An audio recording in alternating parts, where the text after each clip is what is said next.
इस दास ने 17 फरवरी 1988 में परमात्मा की शरण के बाद 6 वर्ष 1994 तक दास ने जेई की पद पर सर्विस की। काम करते, अपनी ड्यूटी करते करते भी हम भक्ति करते हैं। हमारा रूल यही है, काम भी करो, भगवान ना भूलो, बुराई छोड़ दो।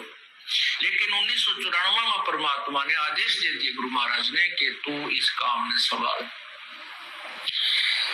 अब गुरु की आज्ञा का अवहेलन करना भक्त का काम नहीं होता। जो गुरु वचन पर डट गए कट गए फंद 84 के। भाई जो गुरु वचन पर डट गए कट गए फंद 84 के। और उन्होंने अचानक मुझे बुलाकर पास बैठा लिया, कहने लगे आज से तू नाम दिया करेगा और जितने भी वर्तमान संगत थी सबको कह दिया और सबको बता देना कि जो इसको गुरु नहीं मानेगा और मेरा कुछ नहीं होगा। मेरे पसीने आ गए कि मैं तो 2 कौड़ी का जीव, एक मजदूर आदमी, और परमात्मा ये इतना बड़ी जो है ना, इतना बड़ा जिम्मेवारी का काम। और उनके पुराने भक्त मेरे थे, लाल कपड़े पहन कर बाबा जी भी बन रहे थे, उनके साथ रहा करते। उनको सबको निकाल दिया था उनकी त्रुटियां, सबको निकाल दिया था उनकी त्रुटियां देख जाकर। हमने नहीं पता था कि हो रहा है क्या इनका मालिक का उद्देश्य। जब वो 104-5 साल की उम्र थी उस महापुरुष की, हमारे पूज्य गुरुदेव की।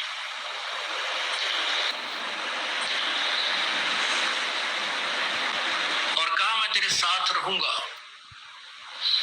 और तीसरा शब्द एक दिन कहा था कि रामपाल तेरे सब बराबर संसार में संत नहीं होगा, पूरे विश्व में तेरे बराबर संत नहीं होगा। अब इस दास का और संत का के मेल था। हम तो भगत थे, दास थे, भगवान की भक्ति करते थे, अपनी नौकरी भी करते थे, बच्चे भी पालते थे। अब कहते हैं 7 वचन पलटे नहीं थे, पलट जाओ अगर मंड, उनका वचन नहीं पलट सकता। उन्हें जो कह दिया सो कह दिया। तो वही ये फल गया। नहीं हमारी तो घर के ना सुना थे, शुरू में अकेला नाम ले रहा था। बालक भी तो बालक छोटे थे, वो तो घर जैसे कहूँ था मान जाए, उनकी माँ नहीं माने, फिर मेरे माता पिता नहीं माने। अगले भाई पुरानी लाग के ऊपर छोड़ना बड़े साके में पाया। फिर परमात्मा से अर्ज करी, धीरे धीरे वो समझन लगे। ना सुनते तो भी बोले जाता बौड़े की तरह। तो धीरे तो कान न कैसे बंद करेंगे वहां बैठे हुए। तो ये ऐसा निर्मल ज्ञान है, एक बार अंदर का सुए कैसी सिरंजा जनते काम करेगी दवाई। तो धीरे धीरे कान के माध्यम से ये दवाई भेजी जाती है। और आज देख लो रंग ला दिया परमात्मा ने। उस परम पिता पूज्य गुरुदेव जी की शब्द शक्ति से सब काम चल रहा है। और कबीर परमेश्वर हमारे सिर पर रहते।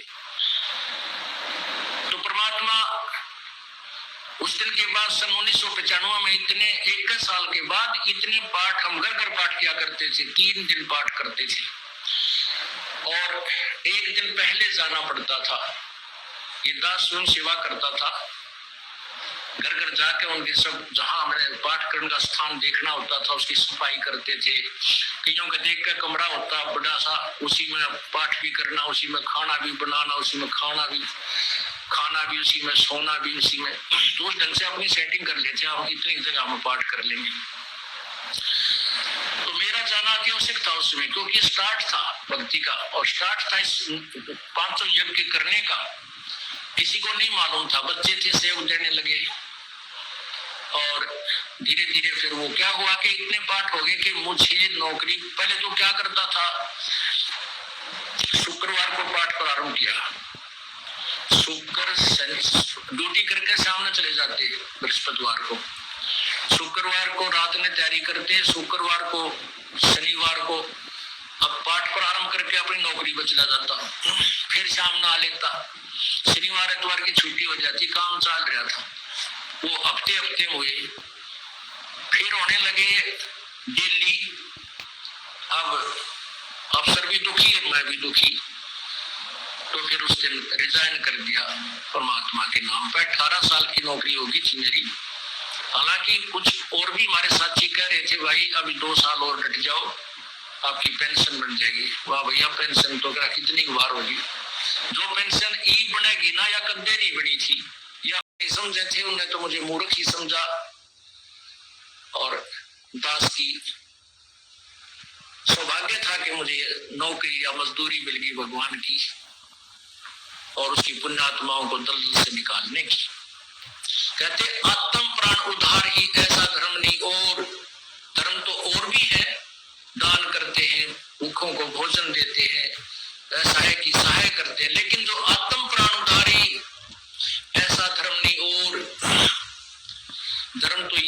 जो गौशाला बना रखी है। धर्म वो भी है जो चिड़िया ऊपर चुग्गा डाल देते हो पशु पक्षियों को, वो भी विकलांगों के जो ऑपरेशन वगैरह कराए जा रहे हैं वो भी धर्म है, अनाथ आश्रम है वो भी धर्म है। लेकिन जो आज गौ है उनकी सेवा कर रहे हैं अच्छी है। कोई भी प्राणी है, चाहे भैंस है, पशु है, कोई किसी प्रकार का, सबकी सेवा हमने इसी दृष्टिकोण से करनी चाहिए, क्योंकि सब में एक जैसा जीव, वो भी धर्म है। लेकिन अब तो आज वो गाय है, आज कोई भैंस है, और जन्म होने के बाद फिर वो सूअर की जोनी में जा सकती है। उस बीमारी तो कौन छुटाएगा उसको? तो ये ज्ञान, ये भक्ति, ये आत्मा इस जीव को उद्धार करेगी। वो फिर 84 लाख योनियों में नहीं जाएगा, या तो मनुष्य शरीर होगा, नहीं सतलोक चला जाएगा। तो कहते हैं आत्म प्राणधारी ऐसा धर्म नहीं और। तो इस दास को ये आत्म प्राण यानी जीव आत्मा के उद्धार की मजदूरी मिल गई, और सहर्ष शुक्र मनाता हूं प्रभु, आपने कैसे दया करी 2 कोटि के जीव पर। और ऐसे निर्मल भगवान की महिमा, ओए होए होए, जिसके नाम लेते रूंग रूंग खड़े हो जाते हैं। उसके बाद परमात्मा की ऐसी महिमा हुई, अब मुझे इतनी खुशी होती है। कैसा निर्मल समाज तैयार हो रहा है। बीड़ी, शराब, मांस, तंबाकू, उसको देखकर भी राजी नहीं है। अब ये पुण्यात्मा दोनों हाथों दान करते हैं, और हम पहले लूटन पर लगे रहा करते थे, पाप बढ़ाते थे, ये माया साथ नहीं जानी थी, कितना नरक इकट्ठा कर रहे थे।